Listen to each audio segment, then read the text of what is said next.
Good evening, everyone, and welcome. Las Vegas is a very interesting place. There was a cartoon, either by Far Side or Bizarro, one of those, that had this guy driving up in a car, and in the distance were all these skyscrapers, and a big sign over the road says, "Welcome to Las Vegas, brought to you by people who don't understand mathematics." Happily, the attendees at this conference do understand mathematics, and we think we'll take advantage of that in the time this evening. The Science and Environmental Policy Project is very pleased and honored to be able to present the Frederick Seitz Award annually. And by knowing a little more about Frederick Seitz, you'll better understand the significance of this award. Frederick Seitz lived from 1911 to 2008. He was a major contributor to solid-state physics, beginning back with Eugene Wigner in the 30s and 40s, when he constructed a quantum mechanical picture of solids. Remember, those were still the early days of quantum mechanics. During his career, subsequently, Seitz was president of the American Physical Society, president of Rockefeller University, and president of the National Academy of Sciences. It's a very distinguished career. Throughout it all, he held to the tenets of the scientific method, insisting that data is always superior to theory. He embodied this absolute integrity in his own work and instilled it in his students. Years passed, and as the field of climate science, climate change, global warming, etc., developed in the early 1990s, Frederick Seitz was appalled at the deterioration of the peer review system that he was witnessing. For many centuries, peer review had been a cornerstone of science, and here it was going down the drain. In 1996, Seitz wrote a major paper in the Wall Street Journal, major article, in which he denounced the corruption of the peer review system. It was pretty hard-hitting, and we in this community have been the ones who have watched his predictions come true over the past 2 decades. While Seitz lost some friends by taking such a stance, people who prioritize the serene calm of the faculty lounge as without any dissension. But Frederick Seitz correctly perceived that scientific integrity is far more important than faculty friends. Seitz stood by true science, never counting the cost. For the rest of his life, Seitz remained a revered figure in us, but was a pariah to the keepers of the climate orthodoxy.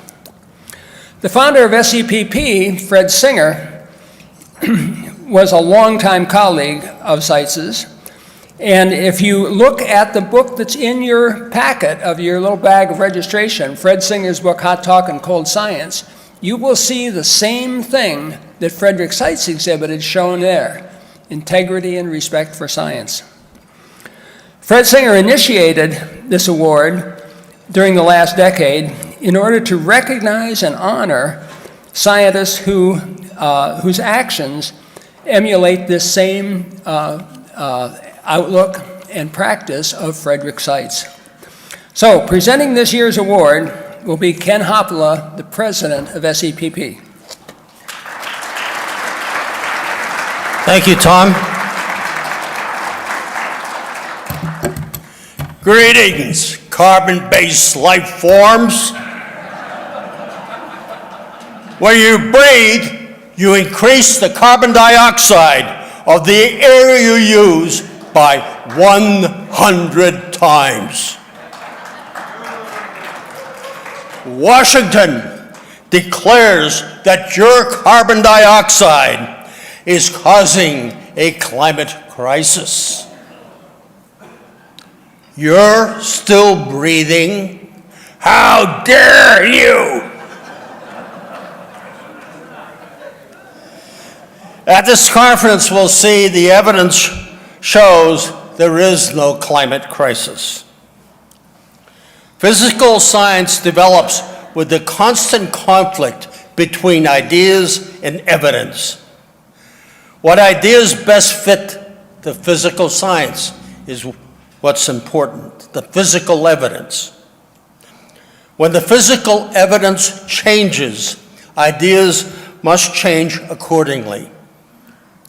Otherwise, the science becomes stagnant, dogmatic. That is what is happening to the science claimed by the UN Intergovernmental Panel on Climate Change and its followers, including many once noted US science institutions. In 1988, the UN established the IPCC to assess the scientific information related to changes in climate from emissions of greenhouse gases and to formulate realistic responses.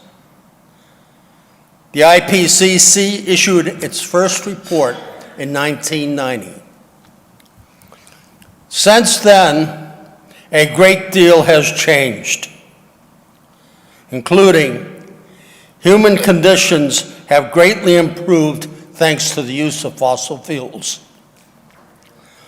The physical evidence of what is happening with increasing carbon dioxide has improved. And the attitudes of Western governments to changing science according to the evidence have worsened. Over the last 30 years, one of the most remarkable changes is the tremendous reduction of people living in extreme poverty. Extreme poverty defined as a person having a local purchasing power of less than $2 a day, $1.90. It is estimated in local currency adjusted to inflation and similar issues. Try buying a cup of coffee here for $2 a day. The estimates used here come from Our World in Data. I think this is the right, but there, no, back. There we go. You can see 30 years ago, about 1.9 billion people, 36% of the world's population, lived in extreme poverty, mostly in Asia. Extreme poverty is the edge of death. In 2018, only 650 million people lived on the edge. Far too many, but a remarkable drop. Only about 9% of the world's population. This great reduction in those living in extreme poverty occurred despite an increase in population of about 43%. Fossil fuels have delivered a miracle. From 1990 through 2018, the world's CO2 emissions increased by 60%. China's CO2 emissions grew about 315%, more than three times. As you can see in this chart, today Asia emits more CO2 than all the other continents combined. And yet the Western world is insisting that Asia is causing a climate crisis.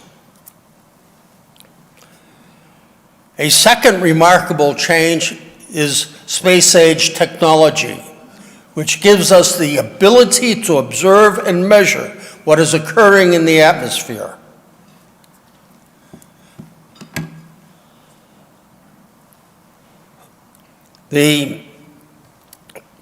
Contrary to the scientific method, this evidence contradicts the earlier scientific speculation that went into the IPCC original report.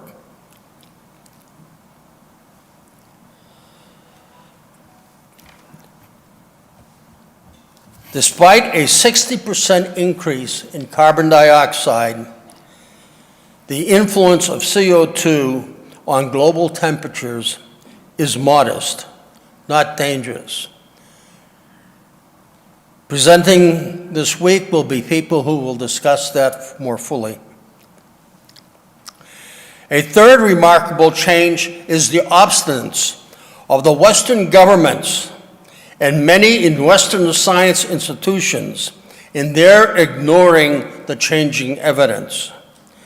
Contrary to the scientific method, they are refusing to adjust their views, which they still call scientific, and they refuse to recognize the great expansion in physical evidence about the atmosphere and the effects of carbon dioxide.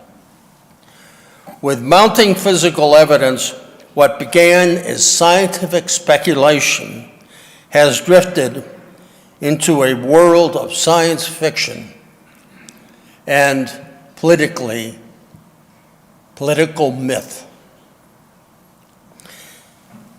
Washington, D.C. is a hotbed for science myths and attacking those who dare question them, as Frederick Seitz was attacked, brutally, smeared. Our honoree this evening has already experienced what happens to physicists who challenge the accepted myths with physical evidence. In his experiments estimating precipitation, he always advocated those measurements must be checked and double-checked. And when the scientific concepts do not meet the evidence from experiments and observations, the concepts must be changed. This winter, when given the opportunity, he bravely stood up and, with the support of a few, declared certain myths popular in Washington are not science, and explained why. Ladies and gentlemen, I have the privilege to present to you the honoree of the 2021 Frederick Seitz Memorial Award, Dr. David Legates. David? Come on up, pal.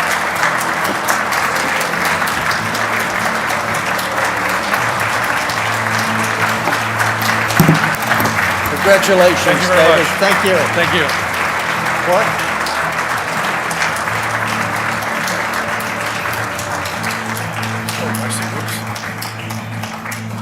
The Frederick Seitz Award. Well earned. Thank you. Show it proudly. Thank you.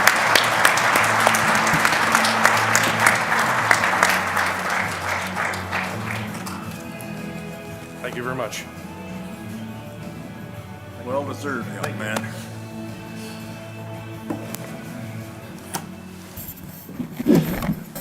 Well, thank you very much. You know, as somebody once said, we stand on the shoulders of giants, and I feel like right now that if I jumped off, I'd only be 2 feet tall.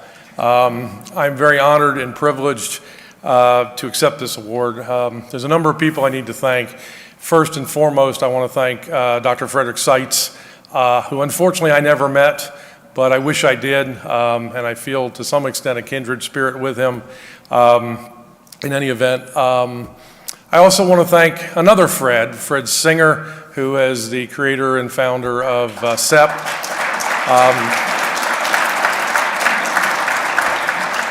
I did get to meet Fred, I did get to know Fred, and I'm glad to be able to say that Fred was my friend, and that I think he was an excellent person, and I am much better off for knowing and having met him during my career. I also want to thank Ken and Tom and the SEPP and the board for thinking so highly of me to give me this award. I'm very appreciative of them, and I'm glad for the fact that they have not quit and that they've continued forward in fighting the good fight in trying to get science method into further use, particularly in climatology, but in other areas of science as well. I also want to thank the Heartland Institute because, well, we wouldn't be here obviously without them, but I think without Heartland, it would be a lot more difficult to get people together. And I know from various meetings like this and through Heartland, I've met a lot more people than I would have normally. And so Heartland deserves a very big round of credit for putting these things together and keeping them going. I also want to thank three people that I don't think you've ever met: my mother, my father, and my grandmother. They're the three best people I could have ever asked for to help raise me. Like I said, I wish you would meet them, and I wish I could have shared this with them. They're all gone at this point, but they're not gone in spirit. And so I will remember them on and hopefully get to see them again one day.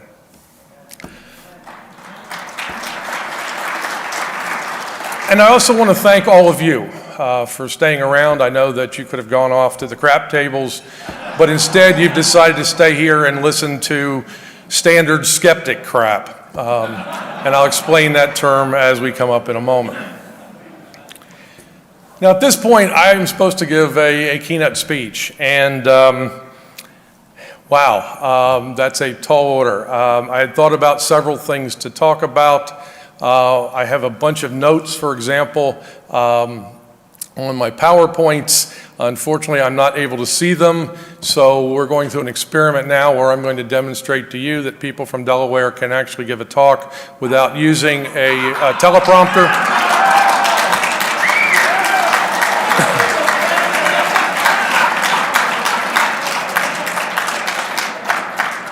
And if I'm unsuccessful, they will simply cut the feed and I'll go off to bed.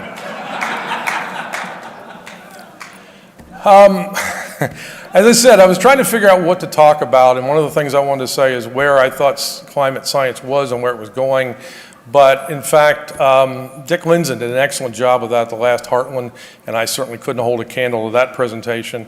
I want to talk about the kind of precipitation, climatology, and science that I'd been working on, but there's too much of an overlap with the excellent presentation that Roy Spencer gave. And I wanted to talk about climate alarmists and some of the weird things they're up to, but Will Happer did an excellent job there too. So unfortunately, everything I want to do is either A, already been done, or B, there's somebody in the room who could simply do it better than I could and knows more about it. So I really wasn't sure where to go. So of course, I turned to the Oracle. And I said, Jim, what should I talk about? And Jim Lakely says to me, here's how you should start your talk. You should say, I was born in a small log cabin in Delaware, and I was a voracious reader. Now, I think he said reader and not eater, but I'll go with reader because it fits something I may say a little bit later on. But in any event, that started to sound more like, this is my life, and you don't want to know that much about my life. Believe me, I don't want to live it again. So that was not a good solution. And so I finally turned back to Ken, and I said, I really don't know what to do. And he's very graciously said, David, you can talk about anything you'd like to talk about. And so I took the liberty of therefore deciding that today we would talk about space aliens. Except I'm not allowed to call them aliens, that's a pejorative, so they're space beings. Now, the reason I chose to talk about space beings is not because this is Friday night, and if you turn on the History Channel or the Discovery Channel or the Science Channel, you will see stories or programs on UFO files. You'll see programs on ancient aliens. Apparently Friday night is when they all come out. That's not why I want to talk about it, and it's not the reason I don't want to talk about it either is because we can talk about it. One of the interesting things is we can have a discussion of space aliens, or space beings. One side of the room could take the claim that they exist. The other side could say they don't. We could have a discussion back and forth, and we could let the facts decide how the results make out.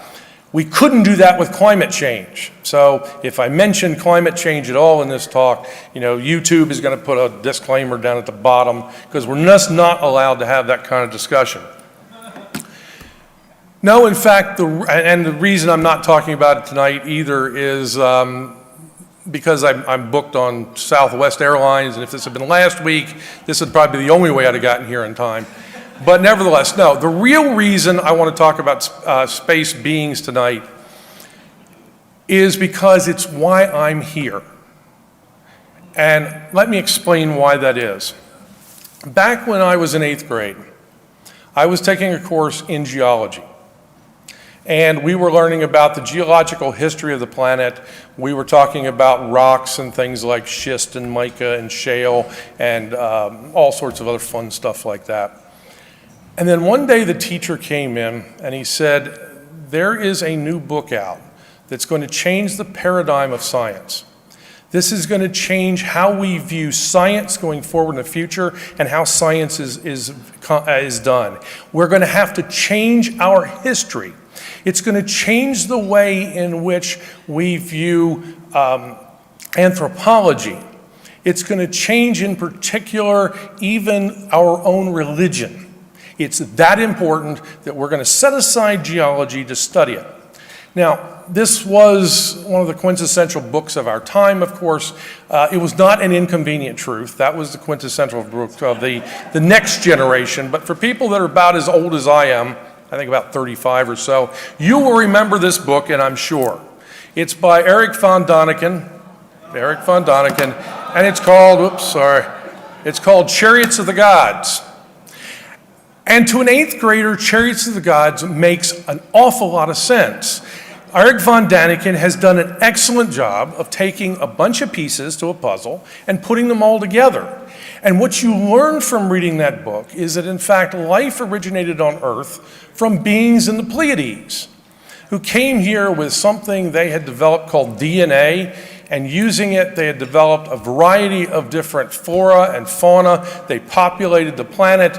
They built all sorts of fun things like Stonehenge and pyramids and the Sphinx, and they taught us math and physics and science and how to run a civilization, and then sprung up civilization in a number of different places. And then they left, and they either went back to the Pleiades, or they went and hid around the corner somewhere and been watching us all along. We're not sure, but at some point they will be back in the future. We're positive of that. And as I said, to an 8th grader, this discussion makes all the sort of sense. And that caused me to raise a bunch of other questions.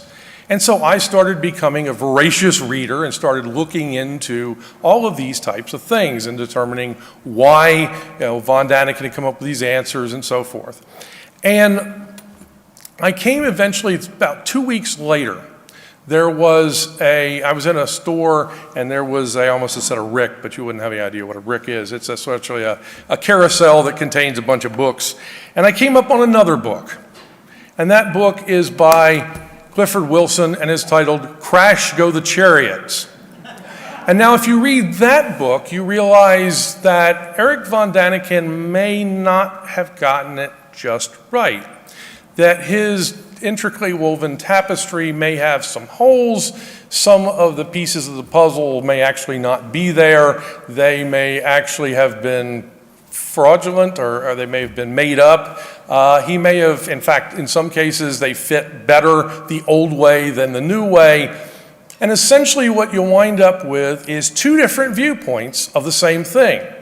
And so that allowed me to understand the concept of scientific debate and scientific discourse. The idea is that you could look at one argument on this side, and you could look at another argument on the other side, And then we could evaluate the two. And one of the things I definitely miss from Fred Singer is every time he'd send out an email, there was a line at the bottom of the email, a quote that said, "If the facts change, I change my view. What do you do, sir?"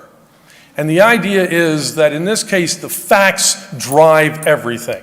So in the scientific method, we examine the two views, and maybe you think von Daniken is correct, or maybe you think Wilson is correct, or maybe you think none of them is correct. There's a third alternative. But at the very least, that is what the scientific method was all about, is looking at how one topic could be evaluated in a variety of different ways and using the facts to make that decision. Well, I was pleased because I'd learned something, and I'm in 8th grade, and you don't usually learn lots of stuff. So I went to the professor, it's 8th grade. I went to the teacher, and I gave him the book, and he read it over the weekend, and he came back the next morning, Monday morning, and I remember he dropped it on my desk in front of me, and he said the 3 words that I would hear several times over my career: standard, skeptic, crap. Now, the reason I love those 3 words, and I wear them like a badge on my sleeve, is because I am probably the only person in the world whose research has been characterized by the word crap in the prestigious journal Science. Believe me, you've arrived when your research is called crap at that level. In any event, I learned something else that day. I learned that there is science discourse and science, the scientific method, and on the other hand, there is indoctrination. One side fits all, everybody must agree, nobody can disagree, we're not allowed to listen to the other side of the spectrum.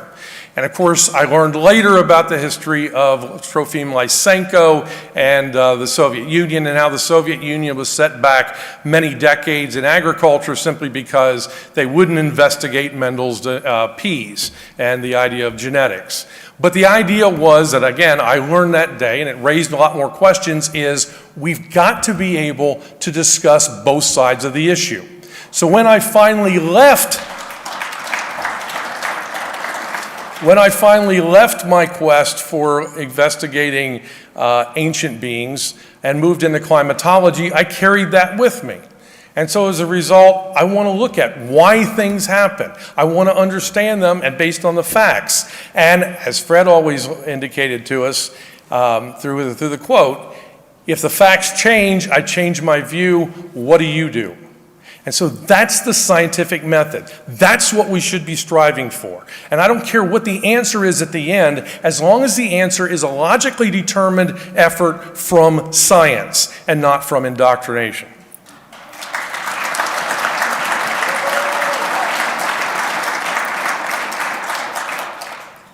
Oops. Oh, okay. Sorry, the problem is I can't see my notes. So now one of the things I recognized was that in the discussion of ancient beings from space is that one thing you could always count on, and that was that the federal government was always going to tell you, nothing to see here, please move along. It was a weather satellite, it was swamp gas, it was ball lightning. I don't know why it was always the atmospheric science people that were to blame. But in any event, maybe that's why I got into climatology. But in any event, that was the argument. But then about a year ago, less than a year ago, we start to see articles like this coming out. U.S. government prepares to issue landmark report on UFOs. And now they're telling us, well, we're not sure. It's not ours. We don't think it's friendly. We don't think it's Russian. We don't think it's Chinese.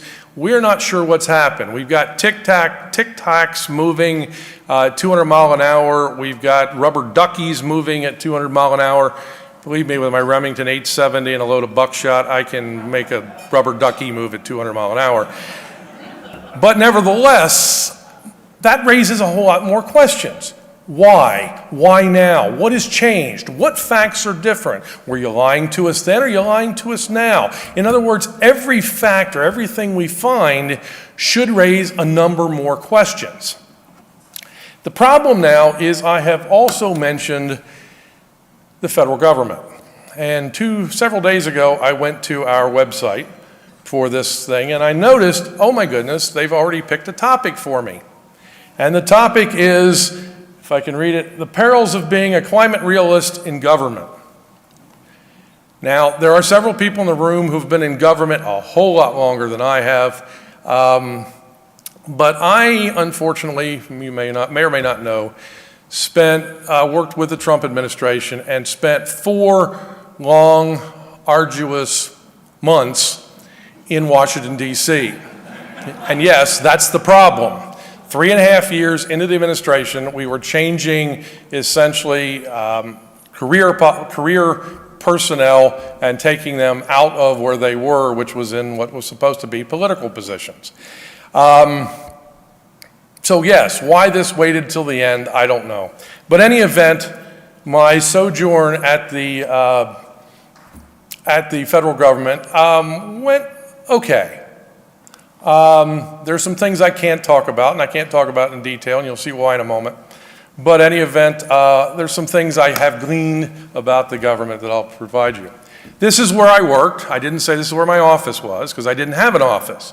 But this is where I worked at the Herbert Hoover Building in downtown D.C.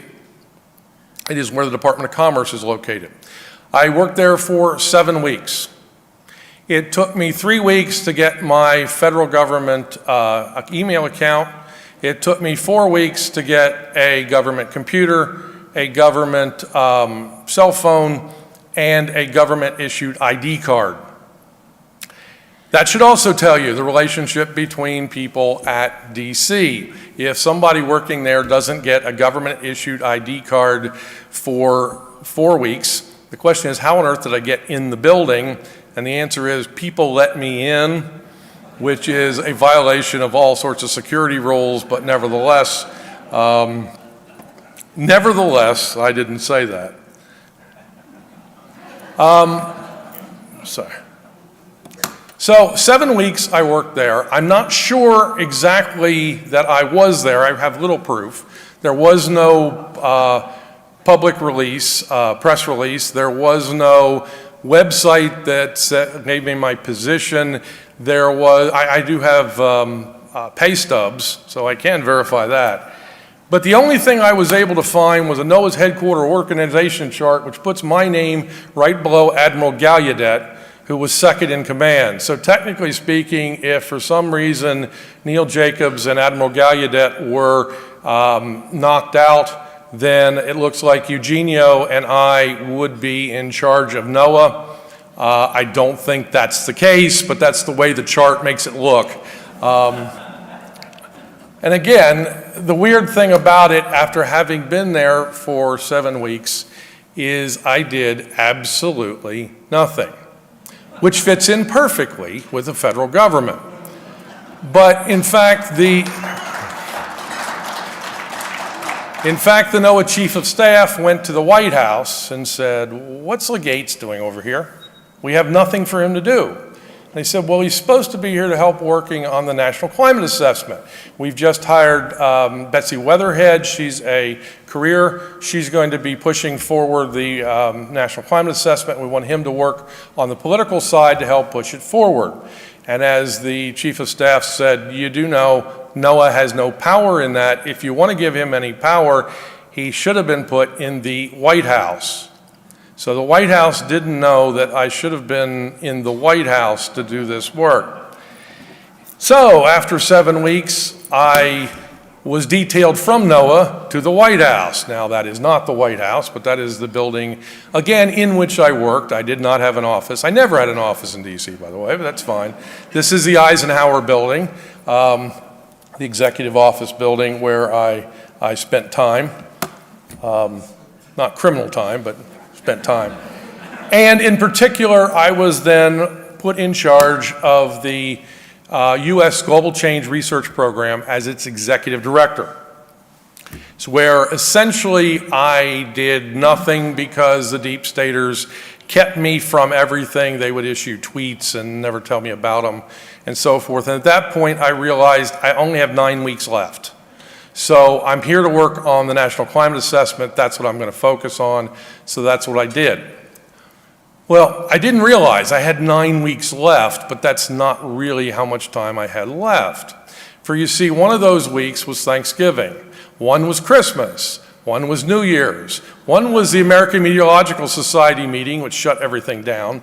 And one was the last week where I was sent back to NOAA, and detail ended. I was not fired, but I was sent back to NOAA. So of those 9 weeks, 5 I could do nothing, and so I could only spend time on 4 weeks working on the National Climate Assessment. Working on the National Climate Assessment for those 4 weeks was interesting because 2 things happened. One, I found that we were playing a bizarre game of 3-dimensional chess, whereas the party line to the media was that the Trump administration is delaying the game, trying to keep the National Climate Assessment from going forward, so what we're going to have to do is therefore just have 2 people write the entire science document. On the other hand, what was really happening behind the scenes is Betsy, and with my help, we were trying to push this forward, get a number of writers on board, and we were being stopped by the deep state people who wanted to be able to say that it was the Trump administration's fault as to why nothing was getting done. The second thing is that in only 4 weeks, I managed to get myself charged with 3 criminal charges. Now, the reason I was charged with criminal charges is largely because I had 3 strikes against me. 1, I'm a climate denier. 2, I work for the Trump administration. And 3, I filed a whistleblower complaint. That's all it took. But, which is why I really can't say lots about it, but there are 3 things that I have gleaned from the federal government. And when I say federal government, I'm talking about the hierarchy that exists in and around 1600 Pennsylvania Avenue.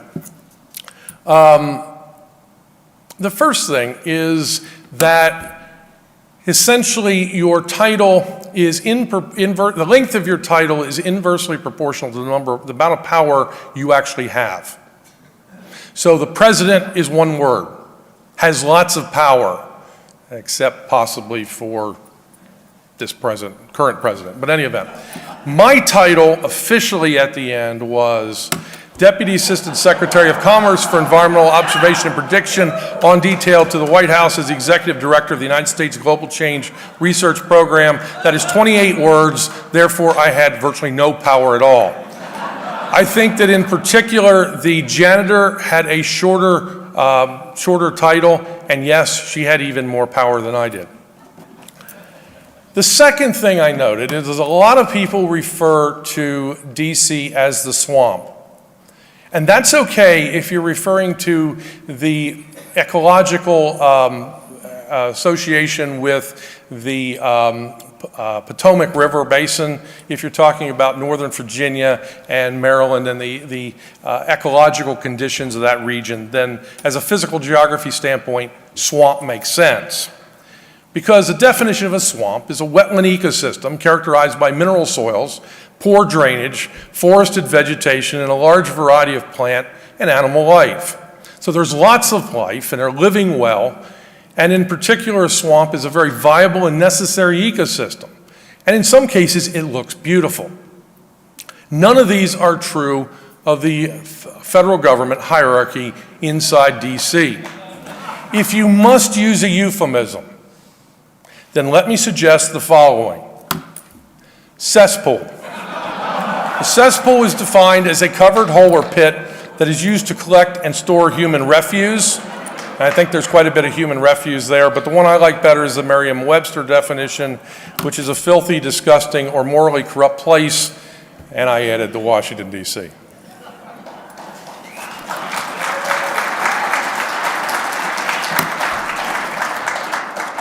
The third thing I noticed, and I got this actually partially from, I don't know where he is, but Will Happer told me the story how when he was involved with the Department of Energy back in the Bush administration that he had a secretary named Joyce, and she said there are 2 types of people here in DC.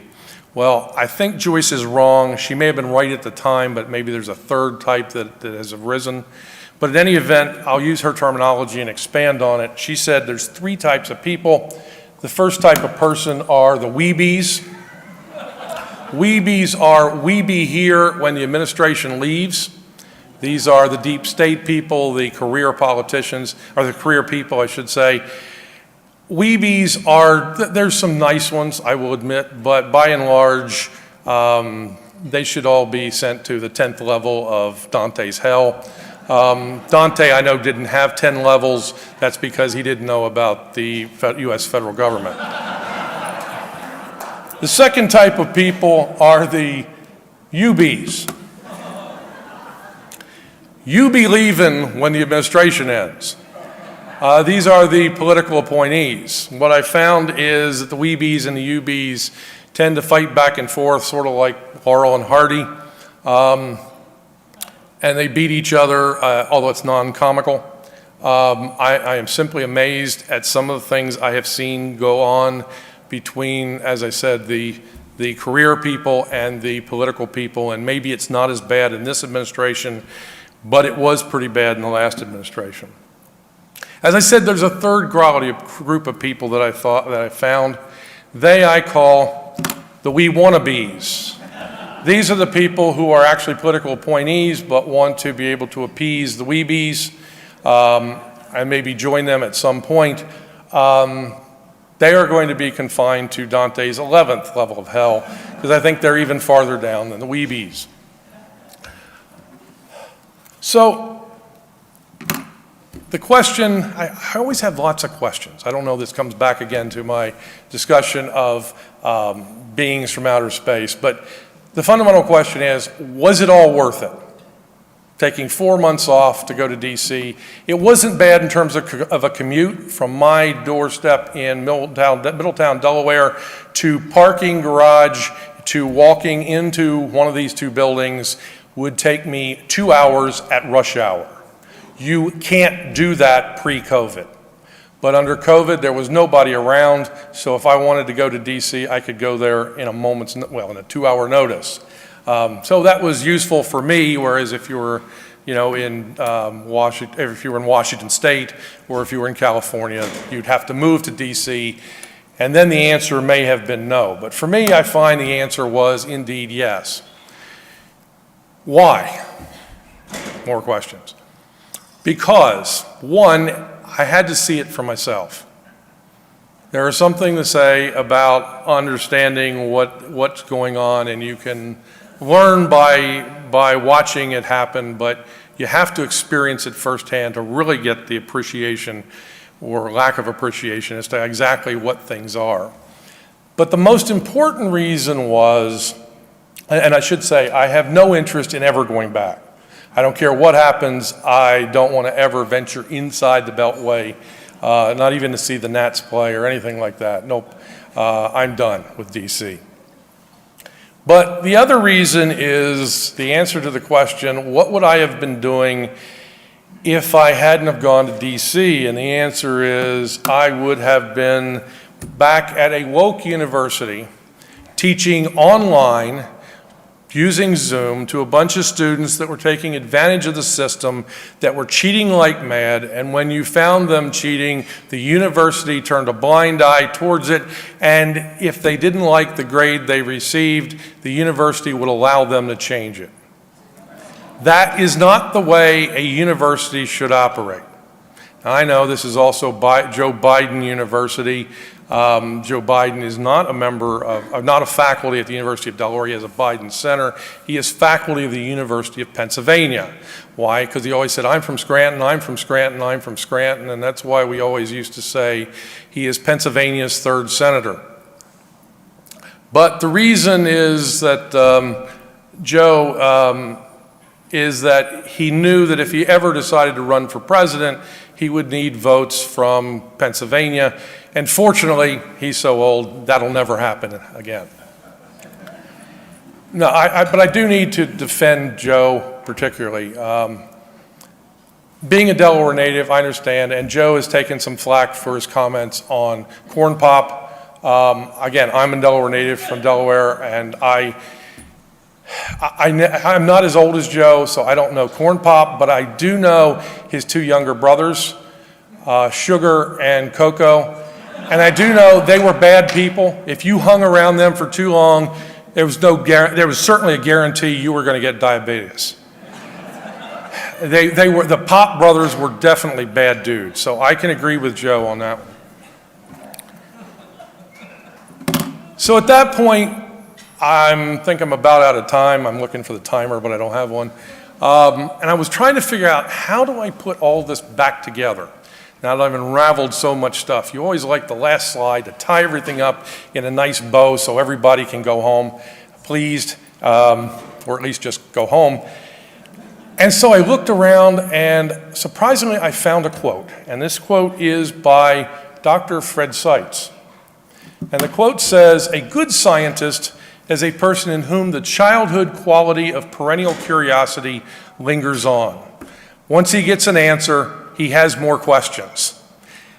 The curiosity of trying to come up with the answer to science means that we have to follow the scientific method. We have to investigate all avenues. We have to do it using essentially the facts as our driving force. As Fred Singer used to show us, if the facts change, I change my views. But in particular, we use the scientific method. We can't rely on indoctrination and Lysenkoism. We have to fight against that. And in particular, we always recognize it's going to always cause us to ask a lot more questions. I thank you very much. Again, it's an honor and a privilege to win this award named after Dr. Frederick Seitz. And I thank you all for being here, and have a good evening.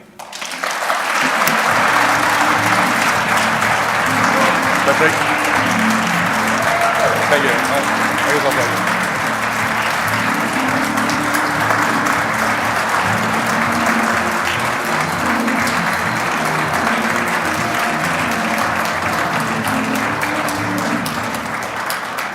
it. Ladies and gentlemen, please welcome to the stage Heartland Institute Senior Fellow, Anthony Watts.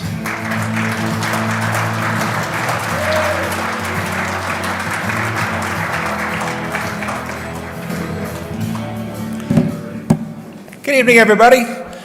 Well, I'm going to be telling you about something new that we're doing. Following the scientific method, as Dr. Legates just talked about, is really something very important. But unfortunately, in today's day and age, it falls by the wayside. And emotion, tribalism, and other things seem to take over. And countering that is difficult. Getting people to look at the broader spectrum of ideas about climate is really difficult. And so we started a project to help counter that and reach education. Now, I'm going to talk about that in a little bit, but I want to talk about first how the idea sort of gelled. And it actually goes back several years with my daughter. And I want to tell you a story. She came home from school one day, and she was talking about her teacher, talking about the Pacific Ocean and all the things going on in the Pacific Ocean and so forth. And she said, "Did you know there is a giant Pacific garbage patch that's visible from space, and it's all the garbage from the world is collected and it's swirling around in the middle of the Pacific, and it's just horrible," and she was totally convinced that there was this giant floating garbage patch in the middle of the Pacific. And I said, "Dear, that's not true. I mean, there might be some garbage in the Pacific, but there's no giant mass like an island or anything like that. Come on, let's take a look at this satellite over here." I brought her over to my computer and I said, "Look, if this was true, you'd be able to see it on satellite pictures." And I zoomed in on some of the satellite pictures that were available by the fast rapid response satellite that goes over the Pacific, the polar orbiter. And I said, "Look, honey, it's not there." And she was just very upset. She believed her teacher over her own eyes and what I was telling her. And I said, "Honey, this is just a story, and it's made up to make people think that there's a real problem and do things like get involved and donate money and all this kind of stuff." And she literally burst into tears. "How can you say these things? My teacher said it was right. My teacher is right. You're wrong." Her own eyes couldn't resolve that. And it said to me, gosh, if teachers are saying things like this and kids are being so indoctrinated into these ideas, we need to do something about it. Now, I want to tell you another story that kind of lends itself to this. Between 2006 and 2002 and 2006, I served on the local school board in Chico, California. And one of the tasks we had was approving textbooks. And I was shocked to learn that when it came to approving new textbooks, that we were presented with a list from the state, the pre-approved list, and you could not vary from that. And we had one math teacher who was using a really neat little pocket-sized book that he had his students go down to a bookstore downtown and buy, and he had fantastic scores in this. But the state found out about it and ordered us to make him stop using that book. And that told me that, gosh, education has become nothing but a ward of the state. Really, I was shocked to learn that they would rather get rid of the book that is providing performance and results than, let someone continue. It was just amazing to me. So these things weighed on my mind about ideas and teaching and so forth. And then the third thing was, when I served on the school board, we were facing a bit of a dilemma back in 2004, where we had some teachers in the classrooms that were starting to use computers. Now, some of the teachers like to use Macintoshes, and some of the teachers like to use PCs.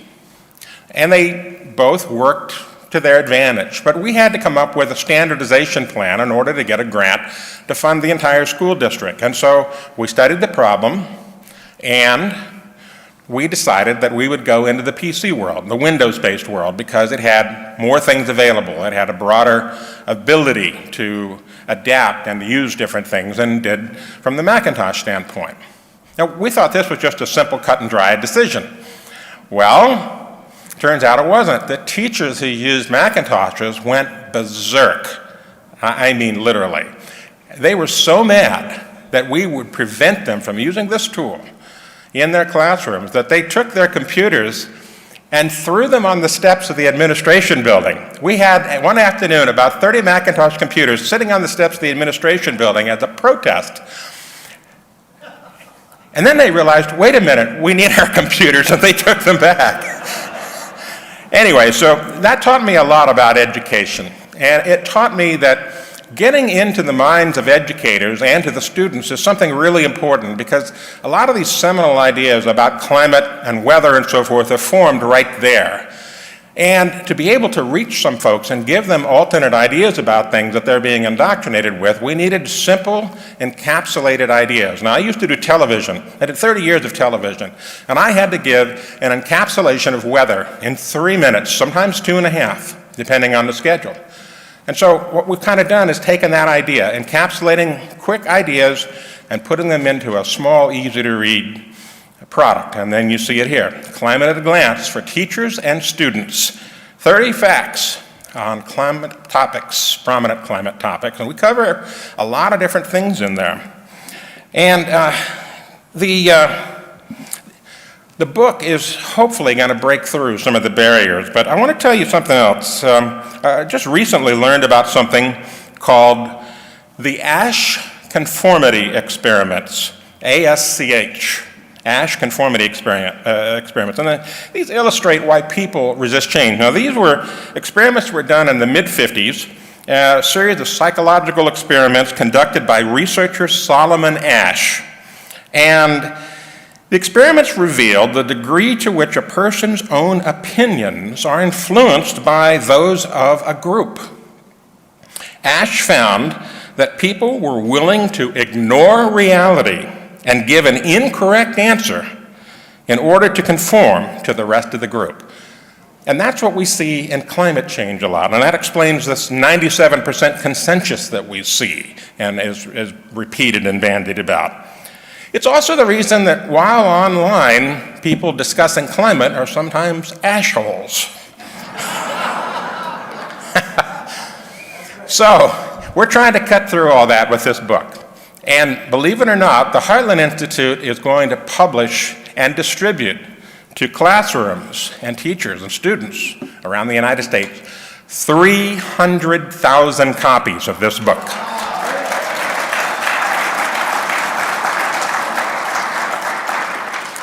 Now, that book is in your tote bag, so you can have a look at it, take it home, talk about it. And you know, I'm sure many of you have ideas about it too. This is an ongoing project. We will continue to add to this as we go along. So if you have ideas, send them along. We'll talk about it.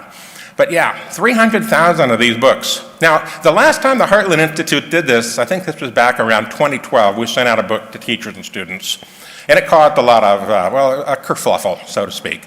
I remember very vividly, and I published it on my website, What's Up With That, a picture from San Jose State University of, yeah, there you go, a teacher and her like a graduate assistant or whatever had a copy of Heartland's book. And they were holding a lighter to it, trying to burn it. I mean, literally, that's what they thought of this. They didn't even want to open the book.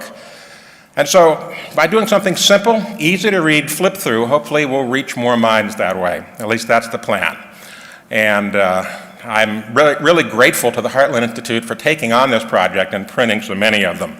Now, there's all kinds of topics in here. One of my favorite topics in the book is kind of a complex topic called climate sensitivity.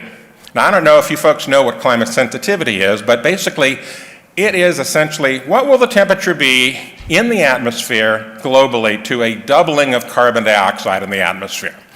And it was first defined in 1979 in the Charney Report. And the interesting thing about it is, when I say the word defined, that's a loose term. They still don't have the answer. Right now, for a doubling of CO2, we've got scientific papers that go from almost 0.5 degrees centigrade all the way up to almost 6. And of course, we just recently heard that some of the ones at the top end, using these wild values of climate sensitivity, just aren't even feasible, and they've been retracted, the RCP 8.5 model and so forth. So we talk about that. We try to explain complex topics like climate sensitivity in simple terms so people understand it. And I want to give you my view of climate sensitivity that you can take with you if you have to explain it to someone. I kind of look at it like having a bowl of soup. You got a bowl of soup in front of you at a restaurant. You taste it, it's all right, maybe needs a little salt. You add some salt to it, okay? And so you add some salt to it, you taste it again, needs some more. You pour some more salt in, taste it, and now all of a sudden you've added too much salt to your soup, and it's salty. Now, no matter how much more salt you add to the soup, it's still going to taste that way. It's still going to be salty, and that's because your taste buds' response to the salt is saturated. They can't taste it anymore. Well, that's how carbon dioxide generally works in the atmosphere. It's a logarithmic curve. Once you get to the top, and we're up there on the top of that curve, where it's saturated, we're not going to get much more results. So no matter whether the climate models think that, you know, we're going to have a catastrophe in the future or not, it's not really going to happen because the response in the atmosphere to CO2 is mostly saturated. We talk about topics about that. We talk about Antarctic ice. We talk about polar bears. We talk about wildfires. We talk about tornadoes and hurricanes. All of these topics are in this little booklet. And I'm really happy that Heartland is publishing this and distributing this, and I hope that you will take copies and distribute them as well. Thank you very much, and good evening.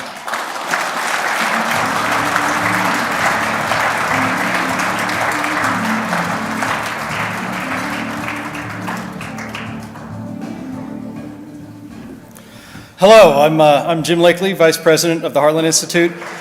Oh, thanks. Those are all the people I was nice to on email this week, instead of not like David Legates. I know David Legates works for the CIA because my email ended up on screen.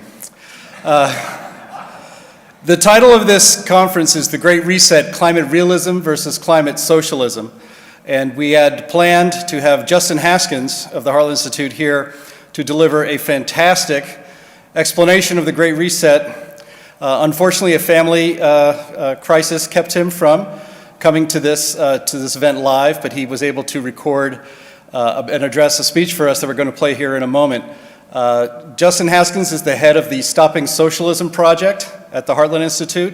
He has co-authored one book with Glenn Beck and is working on a second book with Glenn Beck that'll be out sometime early, I believe, in either late this year or early next year, about the Great Reset. And so if you saw the title of this conference and didn't quite know how the Great Reset and the global climate agenda come together, Justin Haskins explains.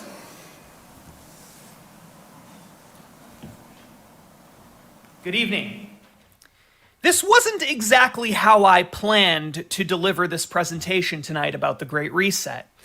Unfortunately, a family emergency has kept me from traveling to Las Vegas. But I felt that this presentation was so important that it couldn't wait for another night, and that the audience, all of you, are so important that you needed to hear this. The America we remember, the America of carefree summers and Saturday night trips to the movie theaters, of warm family holiday gatherings and mom and pop shops and restaurants, that's been replaced with a culture driven by suspicion, rampant fear, and ideological and political tribalism, and dominated by massive multinational corporations. Sure, Grandma can still bake apple pies while the family gathers around the television set and watches a good old-fashioned baseball game, with masks on, of course. But beneath the glowing stars and stripes veneer is a terminally ill superpower teetering on the edge.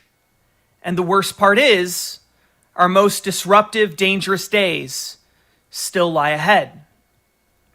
At lavish cocktail parties in European resort towns, and in the boardrooms of the world's largest corporations, powerful and influential leaders are putting the finishing touches on the vast infrastructure needed to alter our communities forever.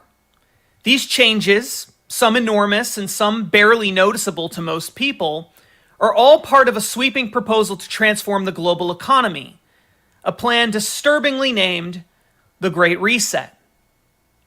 The final result of the Great Reset would be nothing short of a shocking 1984-like brand of authoritarianism. Societies with personal freedoms and massive amounts of corporate cronyism and political and economic centralization. And these are the features of their program, not its unintended consequences. Now, whenever you talk about the Great Reset seriously, as I'm going to do tonight, those who have advocated for its implementation immediately cry, "Conspiracy theory!" in an attempt to discredit anyone at all, from speaking out about this important topic. You see, the only people who believe that the Great Reset is dangerous are flat earther, fake moon landing lunatics who believe that the government is actively using cell phone towers to control people's minds. But the radicals behind the Great Reset, I mean, they can say whatever they want about people like me and about others who are fighting against the Great Reset. But I've spent the past 18 months compiling ironclad evidence about the Great Reset and about those who are behind it. And I can assure you, it is all too real. Is it a conspiracy theory? Well, there is a conspiracy. But at this point, I don't think it's a conspiracy theory. I think it's a conspiracy fact. But you don't need to take my word for it. I have a mountain of quotes from leaders of the Great Reset movement talking about how they want to fundamentally transform the world and push the reset button on the global economy.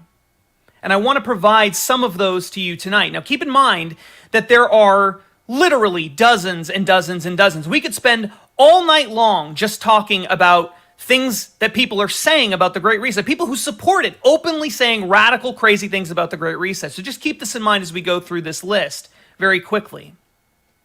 First is Mr. Klaus Schwab. Klaus Schwab is the head of the World Economic Forum. These are the Davos folks. These are the people who are leading the charge on the Great Reset, or for the Great Reset. At a June 2020 meeting, when they first launched this Great Reset initiative, the World Economic Forum is again, one of the people mainly behind this, leading the charge on this new marketing slogan. Klaus Schwab said the COVID-19 lockdowns, in fact, I think this actually may have come from an article that he wrote, the COVID-19 lockdowns may be gradually easing, but anxiety about the world's social and economic prospects is only intensifying. To achieve a better outcome, the world must act jointly and swiftly to don't just gloss over this, to revamp all aspects of our societies and economies, from education to social contracts and working conditions.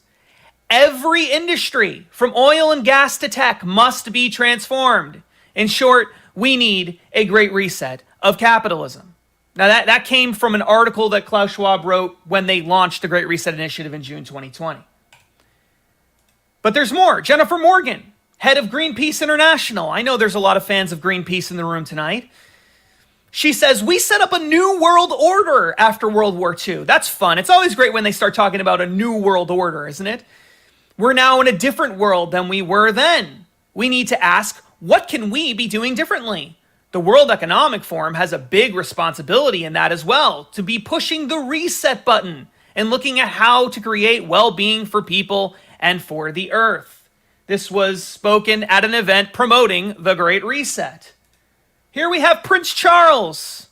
Great hair. I love it. Prince Charles, co-host of the World Economic Forum Great Reset event in June 2020. We have a golden opportunity to see something good from this crisis. What crisis is he talking about? He's talking about the COVID-19 pandemic.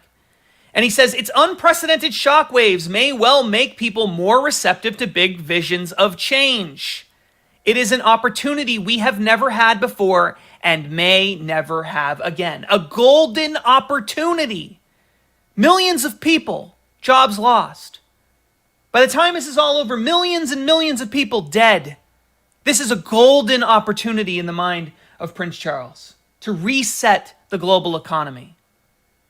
Al Gore, we can't have a climate conference without mentioning Al Gore. You might remember Al, he's the inventor of the internet.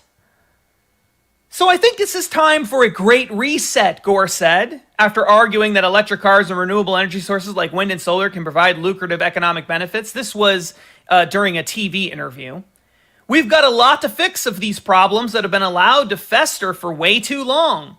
And the climate crisis is an opportunity, there's that word again, an opportunity to create tens of millions of new jobs, clean up the air, and reduce the death rate from pandemics, by the way, because the air pollution from burning fossil fuels heightens the death rates from coronavirus. Really? Does it, Al? Well, sounds like a good justification for a great reset, doesn't it? I want everyone to keep in mind, this is just the tip of the iceberg. There are literally dozens of other leaders who have come out and supported the Great Reset. We have Boris Johnson, Prime Minister of the United Kingdom, Justin Trudeau, Prime Minister of Canada, Antonio Guterres, the head of the United Nations, the head of the IMF, the European Central Bank, the president of Microsoft, Brian Moynihan, the CEO of Bank of America. He's a huge player in all of this. John Kerry, the U.S. climate czar. There's a lot more on him later. And there are many, many others. This isn't isolated to just a few fringe groups, activist groups. This isn't limited to just a few world leaders or international institutions. The elites from all over the world have openly come out in support of the Great Reset. Speaking of world leaders, Mr. Joe Biden. There is overwhelming proof that Joe Biden supports the Great Reset. Overwhelming proof. When he's not mowing down on ice cream, he's working to push the reset button on the global economy.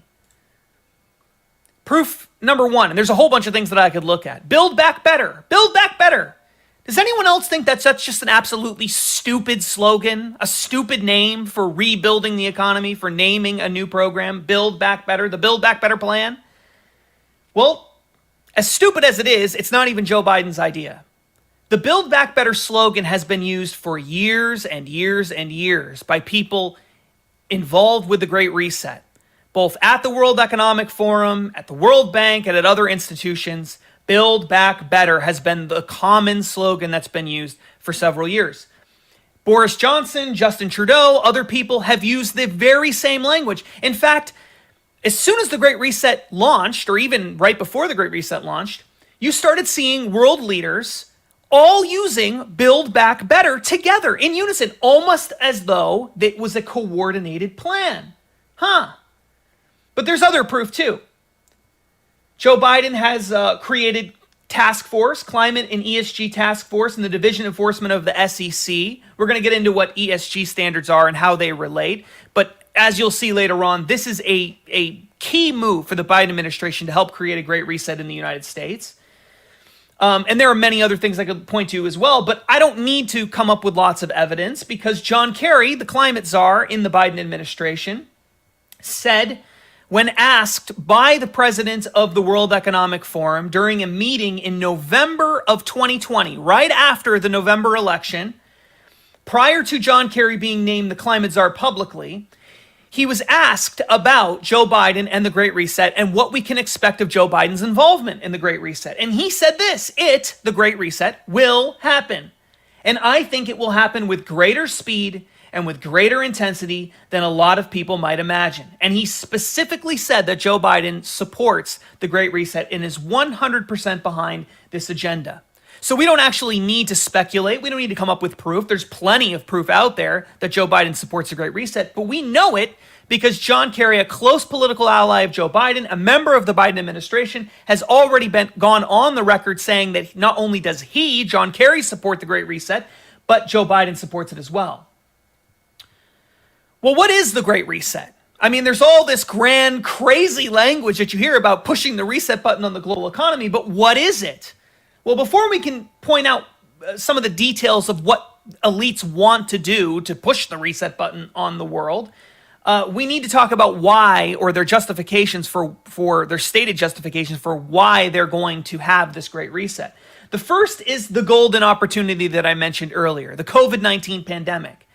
They're saying, look, everybody, the world's economy has been destroyed by COVID, not by us. I mean, I know that we shut down the global economy, but you know what? It wasn't us that did this. It was the pandemic. So we have this golden opportunity to reset everything, to change the world. So the golden opportunity, that's number one. That's the first big justification, COVID-19. But that's a short-term justification. It's not a long-term justification, right? Because eventually, God willing, the pandemic will end. The lockdowns will end. We're not going to have this forever. People eventually are going to want to return to normal. So you need to have a long-term justification. You need to have a long-term justification for radically, fundamentally transforming the entire global economy. And guess what? We have just the justification for you. Climate change. Now, I don't need to go into detail on this. You already know how climate change has been used as a justification to transform the world. But, it's important to keep in mind that this is the key long-term justification for those who support the Great Reset. It's not just Bernie Sanders and AOC and people on the far left. It's elites too. It's elites perhaps more than anyone else that want to use climate change to change the world, to centralize power, to redistribute wealth, to do all of the things that they've wanted to do, but never had a really good excuse for doing it. Well, climate change provides that good excuse. But what is the Great Reset? What does it actually involve? What sort of policy proposals are involved in the Great Reset? There are two primary parts to it. The first is big government, but not necessarily socialism. Now, what do I mean by that? What do I mean by big government, but not necessarily socialism? Well, the elites want big, massive government programs. They want things like the Green New Deal. They want things like basic income programs. They want things like wealth redistribution, more taxes, things like that. But they want to control the property. They're the ones that want to hold on to the property. They don't want a Marxist revolution. They don't want a collective ownership and management of property. They want corporations to own the property. They want elites to control the property. And then they want to use government to control and manage society, but not to necessarily collectively own and manage everything. So it's not socialism, but it does involve big government programs. Now, it's easy to think when you first start looking at the Great Reset that this is the primary thing that you should be focused on. That the primary thing you should be focused on is big government programs. But that's actually not the biggest part of the Great Reset. The biggest part of the Great Reset is the second piece. And the second piece is the fundamental transformation of the economy itself. It's not just big government programs. It's a completely new framework for the global economy. Stakeholder capitalism. That's the name of this complete transformation of society. Now, what is stakeholder capitalism? What do they mean by this? Well, as soon as you start looking into the Great Reset, you'll find people using those words, stakeholder capitalism, and they often contrast it with something called shareholder capitalism. Shareholder capitalism, in their minds, is our modern economic system. It's this broken system that puts customers of businesses and the owners, the shareholders of businesses, and the employees of those businesses before all else. You see, we shouldn't have an economy that focuses on customers and shareholders and employees. We should have a system that focuses on the stakeholders. The stakeholders. Well, who are the stakeholders? The stakeholders are everybody. Everyone's a stakeholder. You see, stakeholder is essentially just another way of saying collectivist. So when you hear people start talking about stakeholder capitalism, what they're really saying is collectivist capitalism. They're saying we need to change our economic system so that businesses in society, all businesses, are required to focus on the collective, not on their customers, not on customer service, not on providing the best goods and services, but on the collective as a whole. What's good for the collective? That's the main focus, and that's what they're trying to do with this transformation. So, what does a stakeholder capitalist system look like? Well, it's heavily focused on something called environmental, social, and governance standards. You may have heard about this a little bit. We're going to have some presentations this weekend that talk about ESG standards. ESG is often how it's commonly referred to. ESG standards is a completely new framework for evaluating businesses. So again, instead of looking at profits and losses and traditional business metrics, we want to look at those things still, but we want to add to those things a whole new focus, and that focus is the collective. So how do we go about doing that? We provide a scoring system for companies. We actually award, under this ESG model, credit scores for companies. For those of you who are familiar with the Chinese social credit scoring system, it's very similar to that. It's essentially a social credit score for companies. In China, they're actually rolling out a social credit scoring system for individuals. So the government's actually going to provide scores to individual Chinese citizens based on how good they are, how bad they are. What kind of a citizen are you? And they're going to base it on, how well you drive, what your education is, are you committing crimes, are you engaging in activities that the government thinks are wrong? And they're using a mass surveillance state to make sure that to evaluate citizens and determine who the good citizens are and who the bad citizens are, provide people with scores, and then award them based on how well they're performing in line with the Communist Party standards. Terrifying, right? Well, that's exactly what this ESG score is, except for businesses. And it's for businesses here in the United States and in Europe primarily. So it's a social credit score for companies. That's the best way to think about it.